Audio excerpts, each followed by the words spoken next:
আমন্ত্রণ জানাচ্ছি দর্শক মানচিত্রে নিয়মিত আয়োজন কথোপকথন। নমস্কার, আমি তরুণ ঘোষ। গতকালকে আমি একটা ভিডিও করেছিলাম, তাতে বলেছিলাম যে জাহাজ ভিড়লেই প্রতিবেশী দেশগুলো মানে পাবেন, তেল পাবেন। পরশুদিন মোদী পুতিনের সঙ্গে কথা বলেছিলেন, সে কথাও আমরা গতকালকে আলোচনা করেছি। আপনাদের মতামত আপনারা দিয়েছেন, সবাই ভালো মতামতই দিয়েছেন। তো এখন দেখবেন আমার কমেন্ট অনেক কম, আমি কমেন্ট রেস্ট্রিক্টেড করে দিয়েছি, তার জন্য কমেন্ট অনেক কম আসে। বিভিন্ন আপনারা ভাবেন কেউ বোধহয় কমেন্ট করছে না, তা নয়, কমেন্ট রেস্ট্রিক্টেড করে দিয়েছি। আচ্ছা, আজকে আমাদের কাগজে, কালকে যেটা বেসরকারিভাবে জানিয়েছিলাম, আজকে আমাদের কাগজে সরকারিভাবে তেল মন্ত্রক থেকে জানানো হয়েছে যে ফেব্রুয়ারিতে দ্বিগুণ তেল আসছে রাশিয়া থেকে, যে ফেব্রুয়ারির দ্বিগুণ তেল আসছে রাশিয়া থেকে।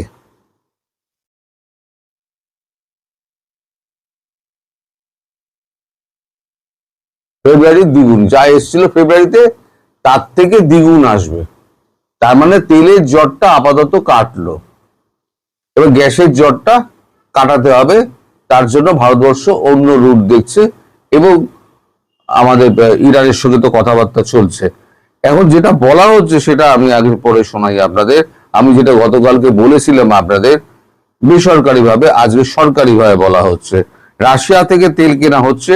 সুবিধাজনক পরিস্থিতি তৈরি হলে ইরান থেকেও তেল জ্বালানি কিনতে ভারত তৈরি বলে সরকারি সূত্রের দাবি। পশ্চিম এশিয়া যুদ্ধের ফলে অশোধিত তেল এবং রান্নার গ্যাসের যোগান সংকট নিয়ে তৈরি হয়েছে। সেখান থেকে ভারতে আসার পথে জ্বালানি বহনকারী একাধিক জাহাজ হরমুজ প্রণালীতে আটকে পড়েছে। এই পরিস্থিতিতে পণ্যগুলিকে বিকল্প উৎসের সন্ধানে নেমেছে ভারত। সূত্রের খবর, রাষ্ট্রায়ত্ত তেল সংস্থা এবং শোধনাগারগুলি রাশিয়া থেকে 6 কোটি ব্যারেল অশোধিত তেল কিনছে। তা এপ্রিলে ভারতে পৌঁছাবে, মার্চে আসবে।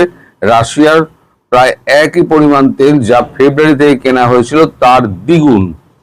একই সঙ্গে সরকারি সূত্র জানিয়েছে ইরান থেকে 1000 এলপিজি কিনছে নয়াদিল্লি। অরোরা নামের একটি জাহাজ শীঘ্রই ভারতে পৌঁছাতে পারে। জাহাজ মন্ত্রকের বিশেষ সচিব রাজেশ কুমার সিনহার অবশ্য দাবি, এমন কথা তার জানা নেই। সংবাদ সংস্থা রয়টার্সের খবর, ইরানের 50 লক্ষ ব্যারেল অশোধিত তেল কিনছে রিলায়েন্স ইন্ডাস্ট্রি। সরকারিভাবে যদিও এই তথ্য জানানো হয়নি। ভারতের শোধনাগারে ওই তেল থেকে পেট্রোল ডিজেল তৈরি হয়ে বিশ্ব বাজারে সরবরাহ হলে যোগানের সমস্যা অনেকটাই মিটবে। তার মানে বিশ্ব বাজারে, আমি গতকালকে দিয়েছিলাম যে বিশ্ব বাজারে তেল রপ্তানি এবার ভারত করবে, কারণ ভারতের তেল শোধনাগার প্রচুর আছে এবং তাদের ক্যাপাসিটি প্রচুর। ভারত অশোধিত তেলের জন্য আমদানি নির্ভর হলেও দেশের শোধনাগারগুলির উৎপাদন ক্ষমতা বিপুল। আজ তেল মন্ত্রকের যুগ্ম সচিব সুজাতা শর্মার দাবি, সংস্থাগুলি কোথা থেকে তেল কিনবে তা পুরোপুরি নীতিগত এবং তাদের বাণিজ্যিক সিদ্ধান্ত। ইরানের থেকে জ্বালানি কেনা হলে কিভাবে তার দাম মেটানো হবে তার উত্তর দিতে চাননি তিনি। মানে উত্তরটা আমি জানি, কিন্তু পরে বলবো। দামটা কি করে মেটাবে উত্তরটা আমি জানি। মোদীজি রাশিয়া যান, রাশিয়া গিয়ে পুতিনের সঙ্গে কথাবার্তা হোক, ইরানের আরাগাছি আসুন, আরাগাছি আসুন, কথাবার্তা কমপ্লিট হলে ওই কিভাবে সুদ হবে সেই খবরটা কিন্তু আমি জানি, কিন্তু এখন বলবো না। এখন বললে জিনিসটা খারাপ হবে। তো যাই হোক, মানে কিছু কিছু খবর আছে যেগুলো লিক করে আসে, সেগুলো বলাটা ঠিক নয়, কারণ তাতে বিশ্বাসযোগ্যতা নষ্ট হয়ে যায়। মানে যিনি আমায় বলছেন, তিনি তো বিশ্বাস করে বলছেন, তিনি আর ভবিষ্যতে কোনো রকম খবর টবর আমার দেবেন না। ফলে আমি যেটা কালকে বলেছিলাম যে তেল জাহাজ ভিড়লেই, ডকে ভিড়লেই তেল পাবে আমাদের সমস্ত দেশগুলো, যাদেরকে আমরা তেল দিই। এটা আজকে একটা সরকারি সিলমোহর পড়লো। এদিকে যুদ্ধের তো মানে থামাথামির কোনো লক্ষণ নেই। ট্রাম্প যদিও বলছেন 5 দিনে উনি যুদ্ধ বিরতি দিয়েছেন, উনি কিন্তু মেরে যাচ্ছেন, আর ইরানও সমানে মেরে যাচ্ছে। ইরান এমন মারছে, একদিনে গতকাল রাতে ইসরায়েলের 10টা জায়গায় ক্লাস্টার বোম ফেটেছে। মানে বাড়ি ঘরদোর আজকে যা বেরিয়েছে সেগুলো দেখানো যাবে না। বাড়ি ঘরদোর ধ্বংসাবশেষ হয়ে গেছে একদম। ইসরায়েল আর সেই ইসরায়েল নেই। এখন নেতানিয়াহু একটা জায়গায় বেরিয়েছিলেন, মাঝে উঠেছিল না, নেতানিয়াহু মারা গেছেন, এআই দিয়ে করা হচ্ছে, 10টা আঙুল দেখা গেছে। নেতানিয়াহু কালকে বেরিয়েছিলেন, কালকে বেরিয়ে উনি একটুখানি পাবলিকের সঙ্গে কথা বলছিলেন, তাদের সাহস দিচ্ছিলেন। এই সময় একটা মিসাইলের আওয়াজ হয় দাম করে, আর নেতানিয়াহু সেই যে দৌড়, সেটা সমাজ মাধ্যমে একেবারে ভাইরাল হয়ে গিয়েছে। নেতানিয়াহু শব্দ পেয়ে পাঁই পাঁই দৌড়চ্ছেন। ভিডিওটা বড় মজার ভিডিও, আমি লাগালে আমি একটা আমি স্ট্রাইক খেয়েছি, আমি আর ওই জন্য ভিডিও লাগাই না, একটা স্ট্রাইক খেয়ে গেছি। তো ওই জন্য যুদ্ধের ভিডিও আমি লাগাবো না, আর লাগিয়ে আবার আমি স্ট্রাইক খেয়ে আমি আমার চ্যানেলটির পাওয়ারটা বাড়াতে চাই না। ফলে আমি মুখে বলে দিচ্ছি, আপনারা সমাজ মাধ্যমে খোঁজ করলেই আপনারা নেতানিয়াহু দৌড় দেখতে পাবেন, মিসাইল ফাটলে নেতানিয়াহু দৌড় দেখলে দেখতে পাবেন নেতানিয়াহু কিরম দৌড়াচ্ছে। এখন যদি এত ভয় থাকে তাহলে কেন পেছনে আঙুল দিয়ে ইরান ঝগড়াটা করা? যদিও ভারতবর্ষ ইসরায়েলের বন্ধু, ইসরায়েলের সঙ্গে আছে, কিন্তু ইরান তো বলেছিল আমরা নিউক্লিয়ার তৈরি করছি না, তোমরা বলেছো আমরা নিউক্লিয়ার করা বন্ধ করে দিয়েছি, আমরা আমাদের ইউরেনিয়াম এনরিচ করছি আমরা 15% পর্যন্ত, যেটা আমাদের জ্বালানি ফালানির ক্ষেত্রে আমরা বিদ্যুৎ উৎপাদনের ক্ষেত্রে ব্যবহার করব। সহ্য হলো না আমেরিকার বাহাদুরের, সহ্য হলো না। আমেরিকা বাহাদুর গিয়ে দাঁড়াম করে মেরে দিল। কোনো লক্ষ্যই কিন্তু পুরো নয়, না রেজিম চেঞ্জ হয়েছে, না নিউক বন্ধ করেছে, না মিসাইল তৈরি বন্ধ করেছে, উল্টে কি করলো, উল্টে সমস্ত কিছু আপনার ধ্বংস করে দিল। তো যাই হোক, যুদ্ধ যে এখনই থামছে না সেটা ইঙ্গিতটা আমি আগেও দিয়েছিলাম, আবারও দিচ্ছি, যুদ্ধ থামছে না। হ্যাঁ, ভারত যাচ্ছে কি করতে? ভারত যাচ্ছে হরমুজটাকে ক্লিয়ার করতে, যাতে ভারতীয় জাহাজগুলো সেখান থেকে আসতে পারে। ভারত চাইছে টানুক লম্বা। ভারত কেন যুদ্ধবিরতি যেতে চাইবে? ভারতকে জিজ্ঞেস করেছিল? মালিক যখন আক্রমণ করলো ভারতকে জিজ্ঞেস করেছিল? তাহলে এদর ওদর ঘুরে ঘুরে মালিক যখন ব্যর্থ হয়েছে তখন এখন ভারতের মোদির পায়ে এসে পড়েছে যে এবার আপনি যুদ্ধটা বন্ধ করার ব্যবস্থা করুন। ভারত কেন করতে যাবে? খেঁচ লম্বা খেঁচ যুদ্ধ এখন 40 ট্রিলিয়নে পৌঁছে গেছে। আমি যেটা বলছিলাম, ধার, আমেরিকার ধার 39 থেকে 40-এ পৌঁছেছে। এটা আর 1 বছর গেলে পরে মোটামুটি বছরখানে যদি টানতে পারে তাহলে পরে মোটামুটি 50 ট্রিলিয়ন পৌঁছে যাবে। একেবারে আমেরিকার ইকোনমি একেবারে ধ্বংস। এদিকে আবার যত জেরাল আছে, ফোর্ড আছে, সমস্ত জাহাজ ফাহাজ নাকি ওইদিকে রওনা করিয়েছে। আর রওনা করিয়ে লাভ কি? জাহাজ তো ইরানের পারস্য উপসাগরের পেছন দিকে একেবারে 1000 নটিক্যাল মাইল দূরে দাঁড় করিয়ে রেখে দিয়েছে। এত তোমাদের দম! আমি বলেছিলাম না, দম থাকলে, হিম্মত থাকলে ইরানের মাটিতে পা দিয়ে দেখা।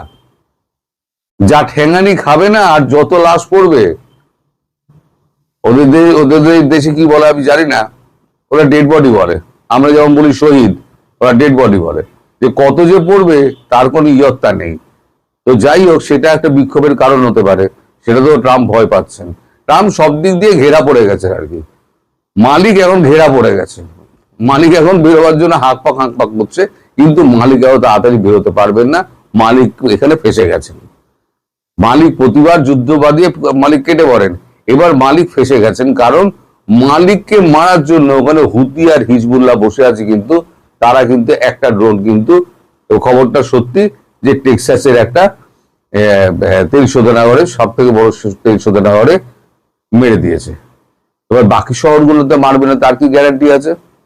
ফলে এই যে যারা এখন দুহাত তুলে নাচছে যে আমেরিকা টাইট করে দেবে, আমেরিকা এখন নিজে টাইট হয়ে গেছে। আমেরিকার অবস্থা কিন্তু খুব খারাপ। ট্রাম্প এখন ওই ইঁদুর কলে পড়ার মতো অবস্থা ট্রাম্পের। এখান থেকে মুক্তির উপায় এত তাড়াতাড়ি হবে না, আর ভারত এত তাড়াতাড়ি ট্রাম্পকে মুক্তি দেবে না। যত ভারতকে জ্বালিয়েছে তার প্রত্যেকটা হিসেব চুন চুনকে নেবে। যাই হোক, আমি যেটা গতকালকে বলেছিলাম যে তেল যদি জাহাজ যদি ফেরে তাহলে সবাই তেল পাবেন। এখন ফেব্রুয়ারিতে যা আসছে তার দ্বিগুণ তেল আসবে। সুতরাং তেল এবং গ্যাসগুলোর সমস্ত যে জাহাজগুলো আছে সেই জাহাজগুলোকে সব চালিয়ে আনার ব্যবস্থা করা হচ্ছে। শুধু জাহাজ গ্যাস নিয়েও চিন্তা করতে হবে না, এটা খুব সাময়িক, এই সময়টা কেটে যাবে। আপনারা সবাই মানে ব্যস্ত হবেন না, সব ঠিক হয়ে যাবে। একটু সাময়িক কষ্ট সকলেরই হচ্ছে, উদ্বেগ সকলেরই হচ্ছে। তা আমাদের সরকার যেমন সবাইকে বলছে যে সব ঠিক আছে, এবং তেলের পাম্পে গেলে আপনি দেখবেন যে আমাদের তেলের পাম্প পুরো ফাঁকা, মানে গাড়ি আসছে তেল নিয়ে চলে যাচ্ছে। হ্যাঁ, গ্যাসের সমস্যা আছে, গ্যাসের জন্য আমাদের লম্বা লাইন আছে অটোগুলোর, এবং গাড়ি যেগুলো গ্যাসে চলে সেগুলোর জন্য লাইন আছে। কিন্তু এই সমস্যা বেশি দিন থাকবে না, আপনারাও বেশি উতলা হবেন না। আসসালামু আলাইকুম রহমতুল্লাহি ওয়া বারাকাতুহু। সম্মানিত দর্শক, ইরান এবং আমেরিকা ইসরায়েলের যুদ্ধ চূড়ান্ত পর্যায়ে। পৃথিবীতে যুদ্ধের ময়দানে এমন কিছু ঘটনা ঘটে, সেই ঘটনার ফলে একটা জাতির অস্তিত্ব বিলীন হয়ে যায়, একটি দেশের মানচিত্র চলে যায়, কোন একটি জনগোষ্ঠী পৃথিবীর বুক থেকে হারিয়ে যায়, সভ্যতা বিলীন হয়ে যায় এবং নতুন একটা সভ্যতা গড়ে ওঠে। এই ধরনের যুদ্ধ যখন হয়, ইংরেজিতে এটিকে বলা হয় ডিসাইসিভ ব্যাটেল। এই ইরানের মাটিতে একটা সময় এরকম একটা ডিসাইসিভ ব্যাটেল হয়েছিল, দ্য ব্যাটেল অফ গাউগেমেলা। পারস্য সম্রাট তৃতীয় দারায়ুস আর আলেকজান্ডার দ্য গ্রেট। আবার তৃতীয়, চতুর্থ, প্রথম, দ্বিতীয়, 4টা যুদ্ধ হয়েছিল, পিউনিকের যুদ্ধ, ডিসাইসিভ ব্যাটেল। এরকম অনেক কিছু আছে যেটা পৃথিবীর সকল কোর্স অফ অ্যাকশন পরিবর্তন করে দেয়। ভারতের যে সকল যুদ্ধ ডিসাইসিভ ব্যাটেল, তার মধ্যে পানিপথের যে প্রথম যুদ্ধ, এটিকে বলা হয় ডিসাইসিভ ব্যাটেল। ভারতের ইতিহাস মানচিত্র পরিবর্তন করে দিয়েছে। তো এখন এই শতাব্দীর মধ্যে যতগুলো যুদ্ধ হয়েছে, আপনি বোঝার চেষ্টা করুন, এই শতাব্দীতে কিন্তু দুটো মহাযুদ্ধ হয়েছে। প্রথম মহাযুদ্ধ, দ্বিতীয় মহাযুদ্ধ, that is also decisive battle. কিন্তু প্রথম মহাযুদ্ধ এবং দ্বিতীয় মহাযুদ্ধের চাইতেও ইরান এবং আমেরিকার এই যুদ্ধটি, এটি মোর ডিসাইসিভ। এর কারণ হলো যে আমরা শিক্ষা, সভ্যতা এবং উন্নয়নের যে চরম শিখরে পৌঁছে গেছি। বিজ্ঞানের যে সর্বোচ্চ আধুনিকায়ন, আমাদের মধ্যে এখন যেভাবে আর্টিফিশিয়াল ইন্টেলিজেন্স কাজ করছে, যেভাবে সামাজিক যোগাযোগ মাধ্যম কাজ করছে, যেভাবে মিলিটারি যে টেকনোলজি কাজ করছে, এটি এই পৃথিবীতে কখনোই ছিল না। আর এই সব প্রযুক্তি, সকল টেকনোলজি একত্রে সম্মিলিতভাবে এই যুদ্ধের ময়দানে প্রদর্শিত হচ্ছে, এক পক্ষ অপর পক্ষকে ধ্বংস করার জন্য সব কিছু ব্যবহার করছে। 2 নম্বর হলো যে আমাদের জীবনের এই মুহূর্তে যত উপকরণ রয়েছে, we have a huge safety measures. আমরা এখন বাংকার তৈরি করতে শিখেছি, আবার আমাদের পরমাণু বোমা আছে। আমরা হাজার হাজার মাইল দূরে বসে একেবারে নিখুঁতভাবে আমরা ক্ষেপণাস্ত্র ছুড়ে কোনো একটা বিল্ডিংয়ের 100 তলার কোনো একটা রুমের মধ্যে একটি বৈঠক চলছে শত্রুপক্ষে, সেই বৈঠকে গ্রেনেড ছুড়ে সেখানে নিখুঁতভাবে সবাইকে মেরে ফেলতে পারি।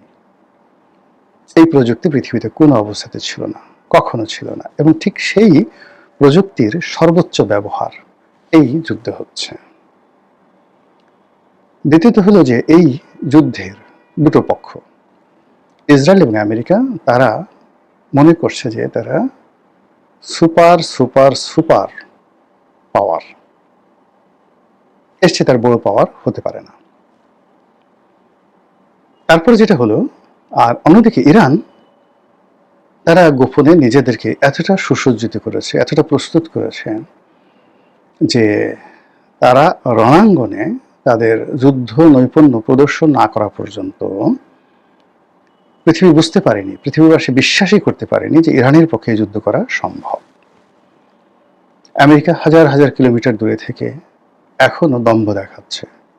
তারা মনে করছে যে ইরানের বহু শীর্ষ জেনারেলদেরকে মেরে ফেলা হয়েছে, ইরানের বহু ঘর বাড়ি, না হলে 50,000 ঘর বাড়ি ভবন মাটির সঙ্গে মিশিয়ে দেওয়া হয়েছে। ইরানের কিচ্ছু নেই।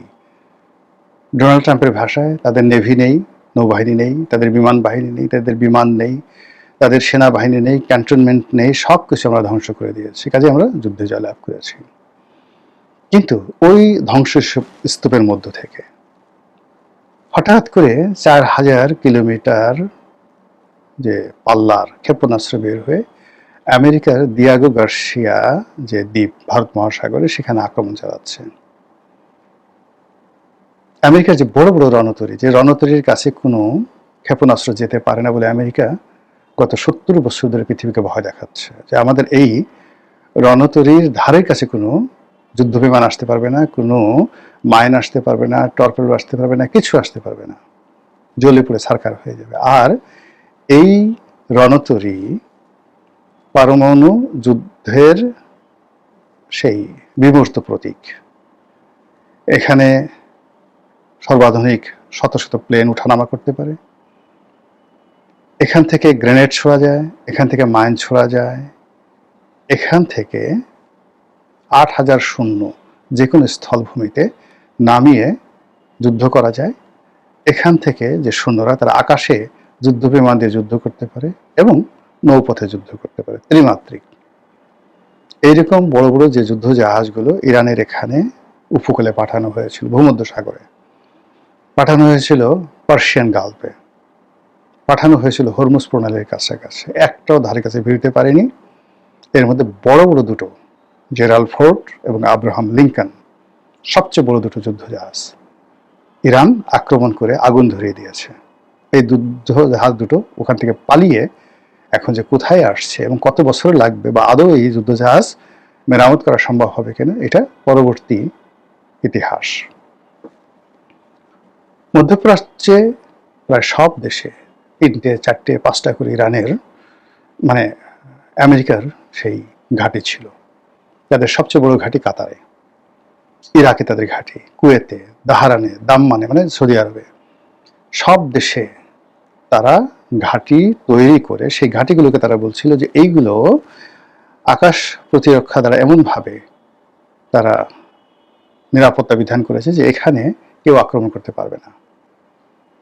এবং এই যে ওই দেশে আমেরিকান সৈন্য থাকে, এর সমস্ত ব্যয়ভার সংশ্লিষ্ট আরব রাষ্ট্রটির কাছ থেকে তারা নিত, আর ওই রাষ্ট্রকে তারা ভয় দেখাতো, বলতো যে আমাদের এই সৈন্য রাখো, ফলে পৃথিবীর কেউ তোমাকে আক্রমণ করতে পারবে না। ইরানকে এবং ইসলামী বিভিন্ন জঙ্গি গ্রুপকে তারা আমেরিকাই অনেক সময় মদত দিয়েছে বিভিন্ন সময়, যেন তাদের ঘাঁটিগুলো মধ্যপ্রাচ্যে থাকে এবং সেই ঘাঁটিগুলো ব্যবহার করে তারা মধ্যপ্রাচ্যকে শোষণ করতে পারে। এই যুদ্ধে ইরান আমেরিকার সমস্ত মিথ ভেঙে দিয়েছে। মধ্যপ্রাচ্যের 17টি দেশে একই সঙ্গে তারা আক্রমণ করেছে, প্রত্যেকটা ঘাঁটি তছনছ করে দিয়েছে এবং বেশিরভাগ ঘাঁটি মাটির সঙ্গে মিশিয়ে দিয়েছে এবং সেখানে একটি প্রাণীও জীবিত নাই, হয় পালিয়ে গেছে, মরে গেছে, একটা স্থাপনা নাই। এই হলো বাস্তব অবস্থা। আর এর ফলে আরব দেশগুলোর মধ্যে যে কম্পন শুরু হয়েছে, যে ভীত সন্ত্রস্ততা শুরু হয়েছে, যেটা আপনি কল্পনা করতে পারবেন না এই মুহূর্তে। খোদ আমেরিকাতে যাকে বলা হয় কান্নার রোল পড়ে গেছে। ইরানের প্রথম সারির যে সকল নেতৃবৃন্দ রয়েছেন, সামরিক নেতৃবৃন্দ, রাজনৈতিক নেতৃবৃন্দ, অনেকে নিহত হয়েছেন। কিন্তু একটার পর একটা জায়গা পূর্ণ করে যারা ফেলেছেন নতুন নেতৃত্ব, তারা আগের নেতৃত্বের সাথে আরো চৌকস, আরো আধুনিক, আরো স্মার্ট। আমেরিকাকে মানে রীতিমতো ভীত সন্ত্রস্ত করে ফেলছে নতুন নেতৃত্ব, তাদের কথা সবকিছু। এবং যুদ্ধের প্রথম 7 দিন তাদের সাথে কেউ দাঁড়ায়নি, মানে ইরানের সঙ্গে। এখন তাদের সঙ্গে উত্তর কোরিয়া, তাদের সঙ্গে রাশিয়া, তাদের সঙ্গে তুরস্ক, তাদের সঙ্গে যাকে বলা হয় চীন, সব কিছু দিয়ে সহযোগিতা করছে। যুদ্ধের প্রথম 7 দিনে সারা দুনিয়ার মার্কিন তাবেদার রাষ্ট্রগুলো সব তাদের সাথে ছিল, এখন একজনও নেই, not a single one, America একা। শুধু তাই নয়, আমেরিকার মধ্যে, উইদিন আমেরিকার মধ্যে সিআইএ, পেন্টাগন এবং মার্কিন মেরিন, হোয়াইট হাউস, প্রতিনিধি পরিষদ মানে কংগ্রেস, সিনেট এবং তাদের যে জাস্টিস ডিপার্টমেন্ট এবং একই সঙ্গে তাদের যে সেক্রেটারি অফ স্টেট মানে পররাষ্ট্র দপ্তর একে অপরের সাথে ঝগড়া করছে। এ বলছে এর দোষ, ও বলছে ওর দোষ, এ বলছে যুদ্ধে যাব না, ও বলছে পদত্যাগ করবো। পুরা ডোনাল্ড ট্রাম্পকে রীতিমতো মৃত্যুর মুখে ঠেলে দিয়েছে। একই অবস্থা ইসরায়েলে। সেখানে এখন যে প্রধানমন্ত্রী বেঞ্জামিন নেতানিয়াহু, তার আত্মীয় স্বজন অনেকে মারা গেছেন, সেও মারা গেছে বলে বিভিন্ন মহল থেকে বলার চেষ্টা করছে। ঘটনা যাই হোক না কেন, সবাই বলছে এই নেতানিয়াহুর পতন চাই, তার বিচার চাই। মানুষ সব রাস্তায় নেমে আসছে। কত যে ক্ষয়ক্ষতি হয়েছে এটা এখন পর্যন্ত বোঝা যাচ্ছে না। তারা বিভিন্ন সময় স্থল অভিযান করতো, কিছু হলেই তারা গাজাতে ঢুকে পড়তো, কিছু হলেই তারা লেবাননে ঢুকে পড়তো। এবারও লেবাননে ঢুকে পড়ছে, কিন্তু ঘোড়ার ডিম কোনো কাজ হচ্ছে না। এখন ভয় যে উল্টো হামাস এবং যাকে বলা হয় হুতি, তারপর হিজবুল্লাহ, তারা যদি সম্মিলিতভাবে ইসরায়েলে সামরিক অভিযান চালায়, স্থল অভিযান চালায়, পুরো ইসরায়েল খালি হয়ে যাবে। লক্ষ লক্ষ মানুষ ইসরায়েল ছেড়ে চলে গেছে। এই অবস্থায় বলতে গেলে নাকে খত দিয়ে আমেরিকা হাত জোড় করে ভিক্ষা প্রার্থনা করছে শান্তি চুক্তির, যুদ্ধবিরতির। ইরান বলছে হবে না, পার্মানেন্ট কিছু করতে হবে, তার জন্য আমাদের 5টি শর্ত আছে। আর অন্যদিকে শান্তি চুক্তির জন্য তারা 15টি শর্ত দিয়েছে আমেরিকা। ইরান বলছে একটা শর্ত মানি না, আমাদের 5টা শর্ত মানতে হবে। শর্ত নম্বর 1, মধ্যপ্রাচ্য থেকে চলে যেতে হবে। শর্ত নম্বর 2, যুদ্ধের ক্ষয়ক্ষতি দিতে হবে, যা আমাদের ক্ষতি হয়েছে। শর্ত নম্বর 3, আমাদের উপর যত অবরোধ আছে, যা কিছু সব তুলে নিতে হবে। শর্ত নম্বর